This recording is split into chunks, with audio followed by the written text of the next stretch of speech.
Good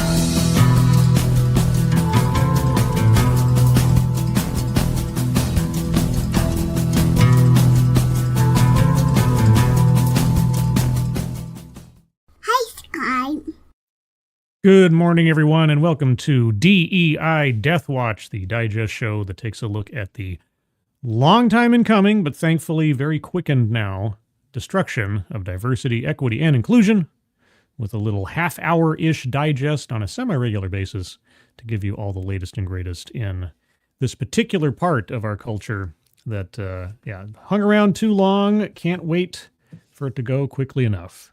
But before we get into the stories, a few hellos, and then we'll get right into it. The Alexander, hello. Corey Suzuki, hello. Funtime Bats, hello. Keeverdam, hello. And thank you, Keeverdam, at the top of the chat box for those of you watching on YouTube. There's a link to the global giving charity for the LA wildfire victims.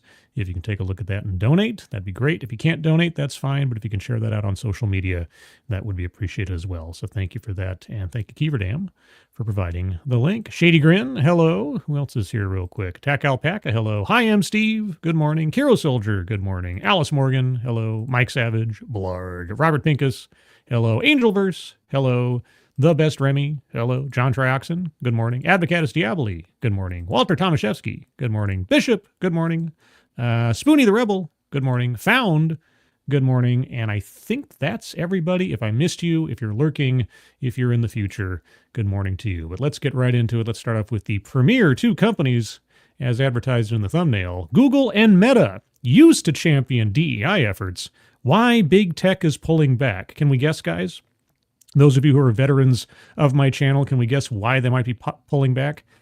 Now, let's see. Are they pulling back, according to this article, for the reasons we would think so, or for the reasons they want us to think so? Let's find out. More than a decade ago, outcry reverberated across major Silicon Valley companies from Facebook to Google. Women and minorities spoke out about feeling out of place in male-dominated professions. Civil rights activists urged businesses to do more, and tech workers like Tracy Chow, who was a software engineer at Pinterest at the time, pushed companies to release diversity data. Quote, "There was already some movement in that direction, at least a feeling like we should do this," said Chow, who... Whoa, somebody just revved their engines outside. Said Chow, who wrote a viral Medium post in 2013. A Medium post from 2013. It was a very good year about the lack of female engineers. I'm sure it's because there was just a absolute glut of female engineers that they weren't hiring. Or it could be that not many females decided to go into engineering. I can't imagine what might have caused that. Quote, "What I happened to crystallize was a line of thinking that really resonated with the more data-driven side of the industry," unquote. Yes, you found a disparity, and you decided to call it an inequity. For diversity advocates like Chow, the tide has now turned, facing more political pressure and legal risks during President Trump's second administration. The legal risks were always there. The question was anybody going to enforce existing law? Trump did not make the mechanisms behind most DEI programs illegal. They've been illegal for decades, but I digress. Legal risks during President Trump's second administration. Tech companies that previously championed diversity, including Google, Meta, Facebook's parent company, and Amazon, are scaling back, scrapping, or rethinking their diversity, equity, and inclusion DEI efforts. Yes, this all just happened yesterday, everyone. Just yesterday, these big companies decided to scale back their DEI efforts. They weren't cutting their budgets as of 2022 and 2023. No, only now. Only now, guys. I don't have copious amounts of footage and streaming and articles on this from years past. No, only now. Just now, guys. It's part of a broader retrenchment, okay, across the business community. About 20% of companies in the Standard & Poor's 100 have retreated from DEI commitments since Trump was elected. I'll admit it's sped up. It's not just started, though. According to a Bloomberg News analysis, who are effectively ignoring the last 3 years. Those include Target Corporation, McDonald's Corporation, and Disney. Trump and Elon Musk, who spent more than $200 million to help elect the president to a second term, what does that have to do with anything? Have been vocal critics of DEI programs. In a fact sheet about Trump's executive order, the White House said many corporations use DEI as, quote, an excuse for biased and unlawful employment practices, unquote, sending a message to business that they could get sued. Well, they could. And, in my opinion, many of them should. And they should have been 8 years ago when I started covering this stuff, at the very least. Companies such as Google and Amazon also contract with federal agencies. Oh, so they accept federal funding? So not only are they bound by Title VII of the Civil Rights Act of 1964, but also Title VI. And in both of those instances, you can't discriminate in opportunities or employment on the basis of race or gender, orientation, and so on. But of course, what's a diversity hire again? Quote, they're reading the room, especially with Trump and Elon running the country, said Chow, now the chief executive of Block Party, a tool that helps users combat online harassment. Boy, it sounds like Bully Hunters 2, doesn't it? Corporate pledges to fight racism, including from Musk's company Tesla, heightened after the 2020 police murder. I want to check yourself on that one, of George Floyd, sparking massive protests against police brutality, which has what to do with hiring practices? I still don't know to this day. But legal threats emerged in 2023 after the U.S. Supreme Court struck down race-based affirmative action in college admissions. As tech companies cut thousands of jobs, the massive cuts also hit DEI teams. Wait, 2023? I thought you said this all started because Trump was reelected. Wait a second. Spending on DEI roles at the S&P 500 companies started to fall in 2022. Wait, why? I thought it all happened like a month ago. What? Okay. Well, I'm glad they finally caught up to reality. Spending on DEI roles at S&P 500 companies started to fall in 2022 as mass layoffs swept the tech industry, data from Revelio Labs show.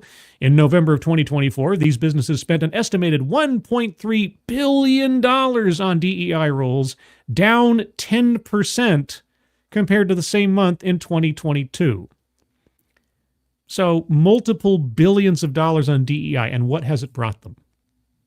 From December 2022 to December 2024, tech companies including Google's parent company Alphabet, Netflix, and Amazon spent less on roles that promoted diversity and inclusion. So again, since before Trump was reelected. Okay. During this period, Tesla's DEI spending was down by 84%, and Meta's DEI spending declined by 53%. According to Revelio Labs, which analyzes data from various sources, including online profiles on sites like LinkedIn or Jobcase. Okay, 10 companies have pointed to legal risks in internal memos about why they're rethinking how they approach their DEI programs. The same legal risks that have been there since the beginning. Hiring on the basis of racial or gender quotas is illegal. It just is. And they've made no bones about it. Year over year, up until they finally decided, oh, wait, you mean we might be breaking the law? We might be setting ourselves up for massive civil rights lawsuits? Oh, no.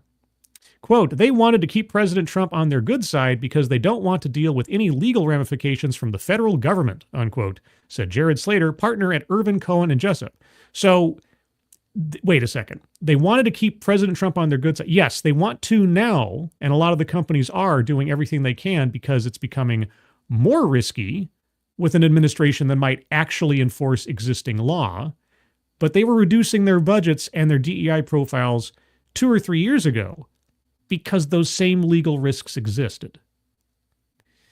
The White House didn't respond to a request for comment. Meta's chief executive Mark Zuckerberg, a former Trump critic who also had said previously that improving diversity in tech is important, has in recent months aligned himself with the president and talked about the benefits of masculine energy.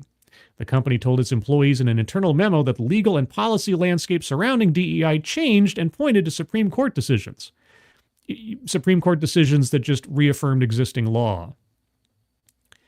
These guys just do not want to admit that of course they can't. If they did, they'd be in real trouble. Quote, the term DEI has also become charged, in part because it is understood by some as a practice that suggests preferential treatment of some groups over others, unquote, said Janelle Gale, Meta's head of human resources, in an internal memo, which we read on a previous stream. It suggests to some? No, that's what it is. It's not a suggestion. That's how it works. That's how it's always worked. Anyway, they're going over Meta. We covered Meta previously. I want to go into Google stuff here. Google said this month it was reevaluating its DEI programs, quote, following recent court decisions and executive orders on this topic, unquote. The company said it would no longer set hiring targets tied to improving diversity after previously setting a goal of increasing by 30% the proportion of, quote, leadership representation of underrepresented groups, unquote, by 2025. So, again, racial and gender hiring quotas, demonstrably illegal. Yeah. And Amazon told its employees that it's winding down certain programs after evaluating their effectiveness, impact, and return on investment, but didn't specify which ones. Okay. And this goes on for quite a while, talking about all this stuff. Last year, Women Who Code. I think there was an organization that I did a profile on in a TEDx called Girls Who Code. I don't know if they're associated directly, but Women Who Code, a nonprofit that got its start in California, closed because of its lack of funding. AnitaB.org, which brings together women in tech at its annual Grace Hopper celebration, cut its workforce in 2024 and pointed to a downturn in corporate DEI investments. Yes, that's all that was keeping you going, was money from virtue signaling activists. That's it. So anyway, this continue rollback of programs. Now that, again, it's not that this stuff suddenly became illegal or legally questionable. It's just that no one was enforcing existing law. And I bet a lot of these companies thought they could slow walk their rollbacks on the assumption that Biden was going to win a second term, or at the last second, maybe Kamala would win her first term and continue on with Democratic ideologies. But as soon as Trump won, it's like, we're sunk. We can't hide it. We can't just phase out these things over time and allow for the statute of limitations to run out on potential lawsuits going forward. No, we have to do it now. And the speed run to do it now under an administration that will conceivably, I hope, I haven't seen it yet to any real degree, but I'm hoping they will actually enforce the laws and punish the companies having done this stuff. Well, time will tell. But anyway, there's the latest from the wonderful tech world. Let's go on to the military, or at least tangentially there. Puget Sound naval shipyard workers fear morale drop as Trump's order ends DEI initiatives. The naval shipyard. Now, what is going on at a naval shipyard? One of President Donald Trump's executive orders is expected to have a large impact on the Puget Sound Naval Shipyard in Bremerton. The president's order to end all diversity, equity, and inclusion programs directly affects the employee resource groups, or ERGs, at the shipyard. Oh, thank goodness. Have you guys heard of ERGs? Boy, howdy. I love ERGs. I haven't done a stream on specifically ERGs in a while. I should look up and see if I can find some recent material on ERGs. These groups may be I don't want to call myself a armchair expert on this, but may be focused on Black, Indigenous, and people of color, BIPOC, veterans. I guess the veterans thing is unavoidable if you're a naval shipyard, but I think it should just be the veterans part of it, and not anyway. Veterans who suffer post-traumatic stress or centered around women, one of the longest-running ERGs at the naval shipyard. Why not just have veterans? Why divvy them up on the basis of irrelevant elements when the only relevant element is their service to the country? I mean, could a white man not suffer post-traumatic stress or something? Quote, it's not just an employee resource group, it's a support group. Well, I've been saying that for years. Managers are there. A lot of managers are females and need the same sort of support on how they operate within those groups. What? We don't ask anybody to verify this. There's no card check at the door. Then why have them split up on the basis of race and gender? It should just be, are you a current active duty or are you a veteran? Welcome. And a support group for that kind of thing, that makes some sense. Do you need a support group for being black? Do you need a support group simply for being indigenous? Do you need a support group just for being a woman in the context of the naval shipyard? I'd love to hear that argument. Said Mark Lighton, the president of the Bremerton Metal Trades Council. BMTC represents the majority of blue-collar workers at the naval shipyard. Oh, well, could that be the qualifying factor? Just you're a blue-collar worker at the naval shipyard? You know, something that is reflective of your merit and experience? I guess not. The idea of the ERG includes a sharing of cultures. Well, if it's an ERG specifically for one, okay.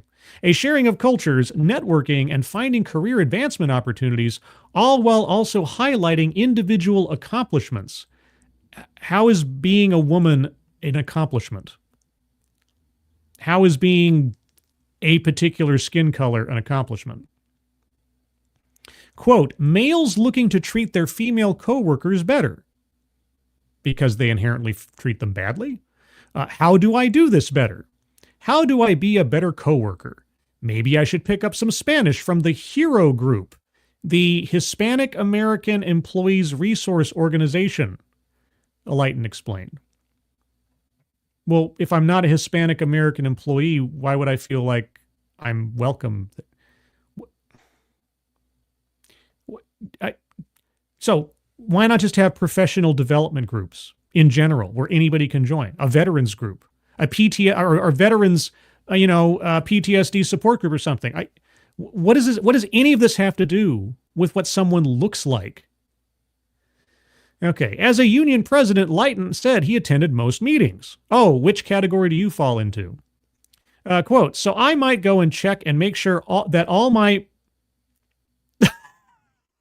Okay, I'm going to read it as it is written, guys. So I might go and check and make sure that all of my minorities are not being disheartened or treated poorly, he told Como News. All my minorities. Let me hear for all my minorities in the back. All my minorities. All my children. Thank you, Snubberth. Nice to see you. How you doing? Hope you're doing good. Hiding guilt under self-improvement, slimy as hell. Yeah. Yeah. I mean, if you actually wanted to help people out, then help people out based around their circumstance. And if they are a veteran with PTSD, okay. If they're a blue-collar worker, fine. If they're a single parent, life circumstances and personal experience or some, kind of shared condition or something, okay. But you bring in all these non-determinative, irrelevant factors and divvy people up in that way, what do you get? Well, you get some virtue signaling, nitpicker over here who's saying that all my minorities, right? Like that's like a separate condition of humanity or something. All my minorities. How stupid. You mean all your veterans? All your employees? No, all your minorities.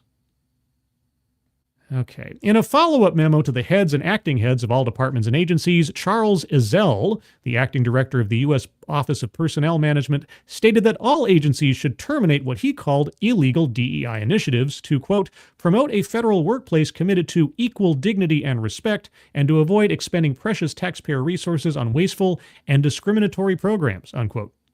Ezell's memo also directed agencies to, quote, promptly end illegal preferences and discrimination and restore merit-based equal employment opportunity, unquote. To do this, it stated that agencies should reorganize and eliminate special emphasis programs that promote DEIA. They've really added that A lately.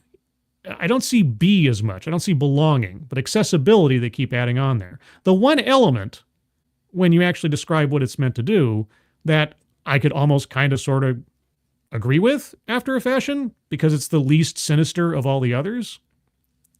I've talked about this before. Sister Scribe had to be made to be involved in her company's D.E.I setup, and she chose to be part of the A setup, which was accessibility. And that company, it literally meant making sure that everybody had the opportunity and the ability to work from home, because this was during both the height and the slackening off of the lockdowns.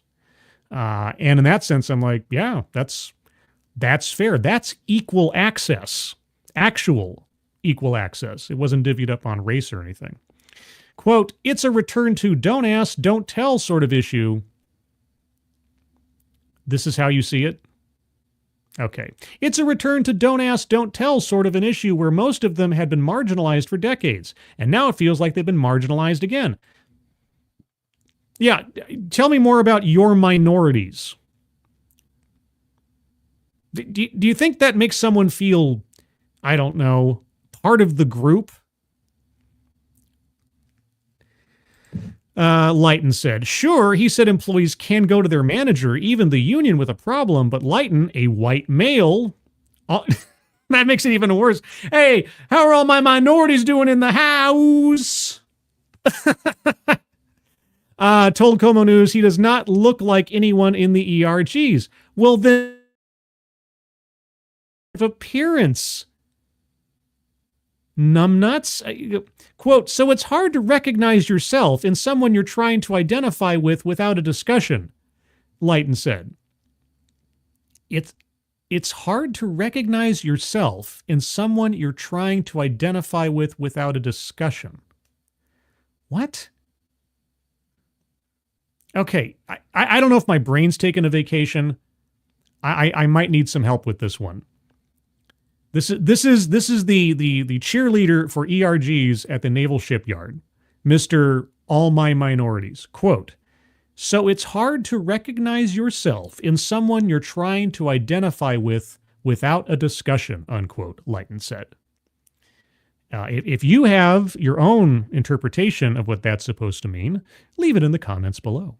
Lighton said this will bring morale down, but there's no way of knowing if anyone will leave their positions because of it. I guess not. I mean, if the only thing that was keeping them working at this place was their racially or gender discriminatory ERG, then maybe you're better off. Quote, there's no difference in hiring. I'm not so sure about that. The DEI effectively, any of the DEI mandates before, simply recruiting to go out to different locations and give the opportunity to groups that are not normally approached. But there's no quotas on anything, unquote, Lighton said. You know, I think the Naval Shipyard should have their HR department audited. I don't know what it is. I'm just saying that it sounds a little sus. If ERGs, you're all for splitting people up on the basis of irrelevant factors compared to their character or merit, and you're cheerleading it on and like my minorities over there, I gotta wonder about the decision-making process in the hiring situation there. Oh yeah, no, we're just recruiting. We're just giving opportunities to specific groups, but there's no quotas. We're ignoring certain other groups for potential employment opportunities. But no, there's no targeted discrimination. No. It's all above board, guys. It's all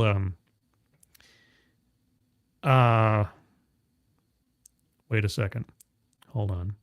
The ERGs at the Naval Shipyard usually took place during their lunch break, but now that no federal email, message boards, or spaces can be used as part of diversity, equity, and inclusion, the groups have lost their communication tools and ability to meet. Well, they can do it outside of work hours. It just can't be federally funded anymore. Federal orders also put the 1-year probation back in place for all employees, shortening the length of time a worker has to become skilled in something from 2 years to 1. Well, then they can apply again. The probationary period acts as a trial period You ever read something and feel like it's redundant to itself? The probationary period acts as a trial period, yes, during which the worker and their performance are typically under higher scrutiny. Is that what a probationary period is? Thanks, Como. For instance, if a welder is not proficient in welding at the 1-year mark, that person washes out. Yeah. Quote, if you cannot rig, you can't be a... Okay, I don't know what YouTube's going to do if I say that word out loud. So I'm just going to leave it there on the screen, and you can leave it for yourself. If you cannot rig, you cannot be a... All those trades are the same. Same thing with contract professionals who sit behind a desk and write out contracts, hammer those out, and contact businesses in the field to secure work to support the shipyard. If those guys can't do the job, they'll get out, said Leighton. Yeah, but you're still divvying up your workforce for special consideration and activities on company time and on federal money on the basis of race or gender. That's against the law. Look at Title VI, look at Title VII. You're still violating the law. Even if all your employment practices are completely above board, ERGs under federal dimes, in the way that you have them split up, are illegal. Again, if they were ERGs for veterans or single parents or PTSD sufferers or someone with a certain life situation or something that has nothing to do with the elements outlined in Title VI and Title, then it'd be fine. You'd be fine, but that's not the case, and you just said so. I always go in to check on my minorities. Good gravy. Something else. But there you go. There's at the Naval Shipyard in the Puget Sound. I think I'm pronouncing that right. There was that car company Peugeot. Part of me wants to say Peugeot Sound. I know it's not Peugeot Sound. We're already almost on a half an hour. Holy cats. Time flies. I'm trying to keep this to about half an hour-ish for a digest. So let's move on to GM. General Motors removes DEI language from annual report. General Motors removed diversity, equity, and inclusion from its annual investor report, a decision that comes as many public corporations have distanced themselves from the phrase. Yes, they've distanced themselves from the phrase, but have they distanced themselves from the process?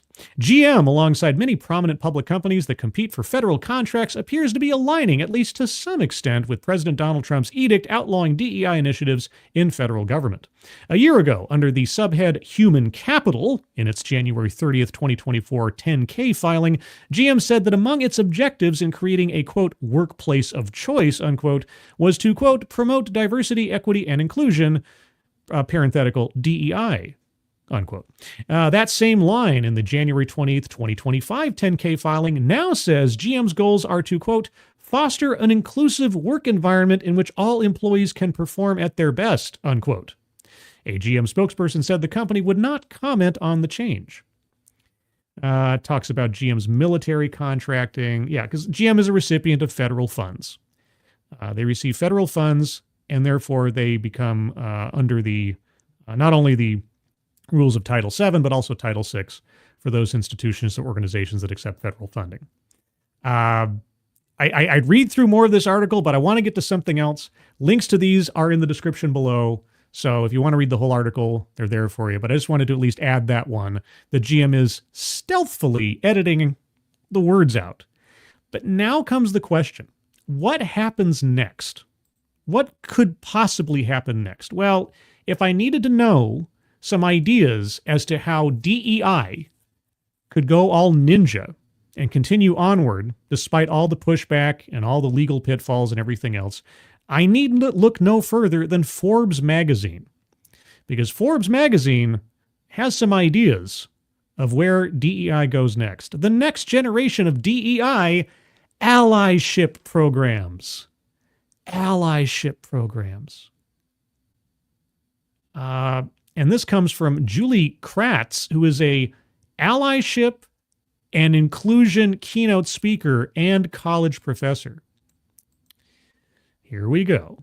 Diversity, equity, and inclusion, DEI, have been in the crosshairs of political divisiveness and in the news cycle for the last 2 years. I'll grant you that, more or less. It's become far more prevalent since 2023. Those of us that have been paying attention, obviously it's been around since 2016 and earlier, but I started my channel then. With the new U.S. presidential administration, it's likely to get more fraught. However, recently, organizations such as Costco and American Airlines are increasingly taking a stand against the anti-DEI pushback, suggesting that DEI could be at a tipping point. What is the next generation of DEI? Yes, what other label shall we put onto racial and gender discrimination in employment? I don't know. New research sheds light on the future of DEI, suggesting that allyship programs will be on the rise. Because we've never heard of allyship before.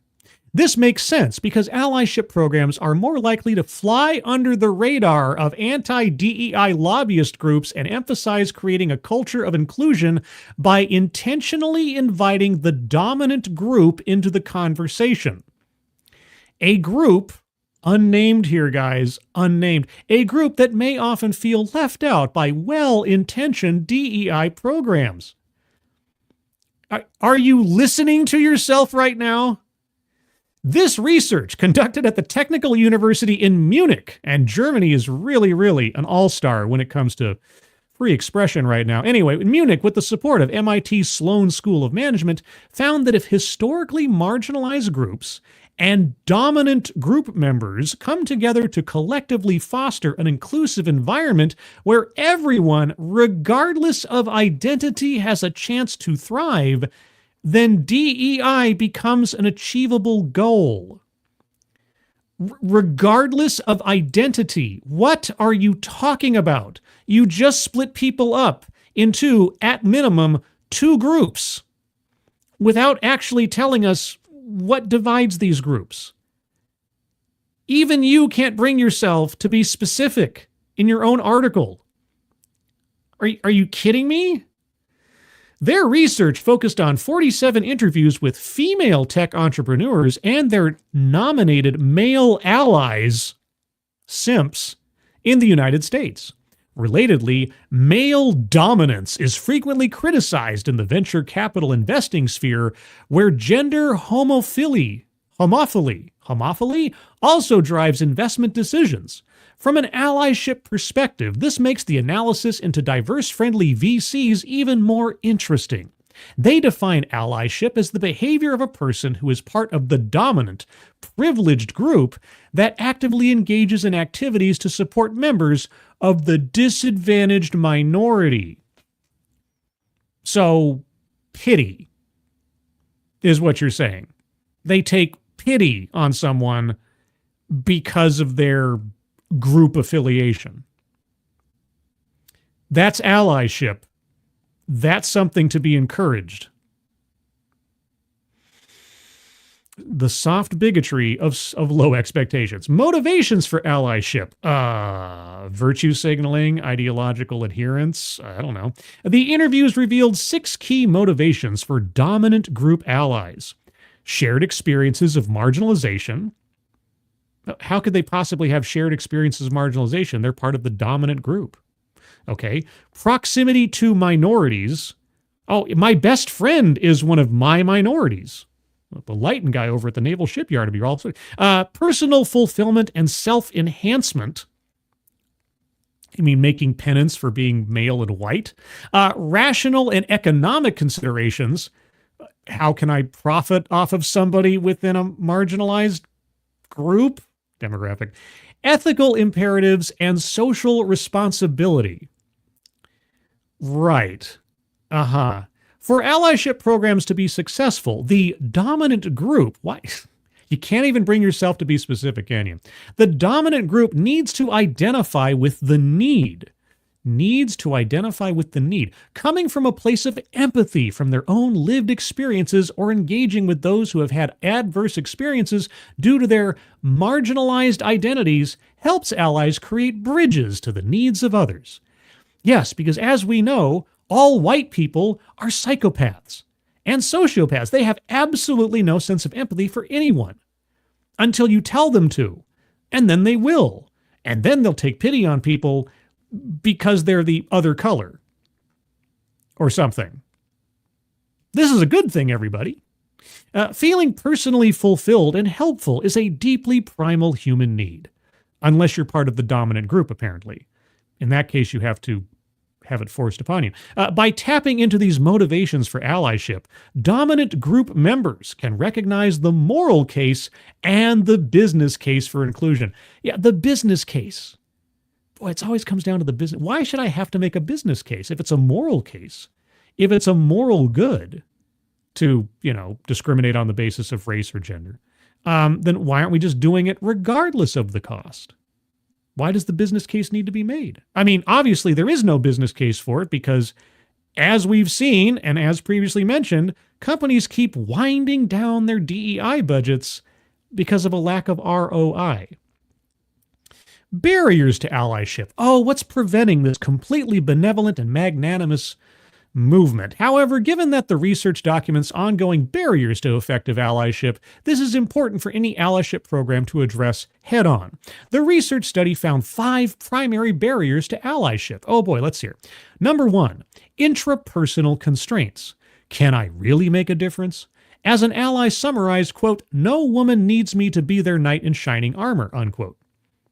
I mean, that's a decent point.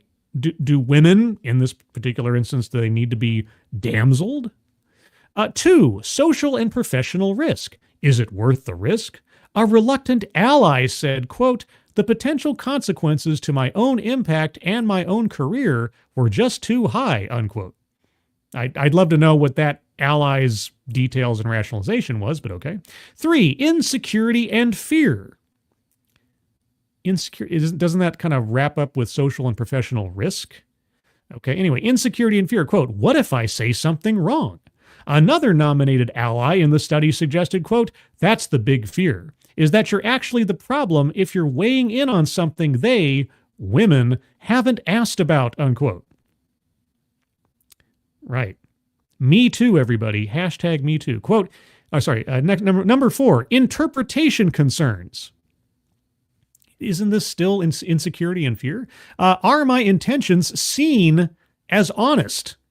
An ally noted, quote, "I was standing in for a woman," and then peers would say, "You just do this because she looks good." Something like that, unquote. Well, did she look good? Oh, am I not supposed to ask that? Okay, anyway. Number 5, engagement opportunity limits. Am I welcome? Further context from allies indicated, quote, "Sometimes I would go to these events that were all female, and I would say, 'Well, do you want men at these things?' Because I wasn't sure," unquote. Yeah, I mean, if you have an organization called Women at Google or something, why would any man feel like he should join that club? I don't know. For allyship programs to be successful, these barriers must be addressed. Okay, by all means, tell us how you'd address them. It's important to surface barriers proactively and engage in a dialogue with participants at the beginning. Dominant group members aspiring to be allies, right, not friends, just allies, need to understand how they can make a difference, why the risk is worth taking, what to do or when they mess up, and how to show up intentionally and welcomingly. Okay, I'm just going to stop here. Nothing about this language has changed in 8 years. How do white people show up for minorities? That's all this is. This is the exact same language, the exact same sentiments that we've been hearing for the last better part of a decade or more. Nothing's changed. Again, all we're doing is just changing the label. DEI to allyship programs. That's it. Nothing about what's on the inside changes. But the last article, I know I'm going over time here a little bit, but I want to get to one last thing. Again, from Forbes magazine. Forbes seems to be the real cheerleader for trying to rebrand DEI and make it go under the radar, as previously said. We have another article from our same writer, Julie Kratz. I'm going to have to keep an eye on Julie Kratz. She seems to be really, really in on this. She might be the head of the spear of the DEI rebranding movement. I got to come up with a name for that. We'll figure it out. DEI's unexpected comeback. Oh, already? It's only been like 2 days since your last article. Don't miss this moment to commit a federal crime. Oh, diversity, equity, and inclusion initiatives saw a dip in recent years, with some organizations treating it as a passing trend. I don't know about a passing trend so much as a constant loss in revenue, waste of money, and legal liability. But anyway, that was a mistake. DEI is back with renewed vigor, driven by both employee demand and a growing understanding of its link to business success. Oh, please tell me you're going to quote the McKinsey study. In the past month, hundreds of organizations have took a proactive stance on supporting DEI, even amongst the negative news and anti-DEI rhetoric. This isn't just a rehash of old ideas, though. It isn't? Because I can tell you, from 8 years of listening to DEI rhetoric by advocates and executives, everything you put in your previous article was just a rehash of old ideas. But anyway, this time DEI is more nuanced, focusing on, number one, intersectionality. Wait.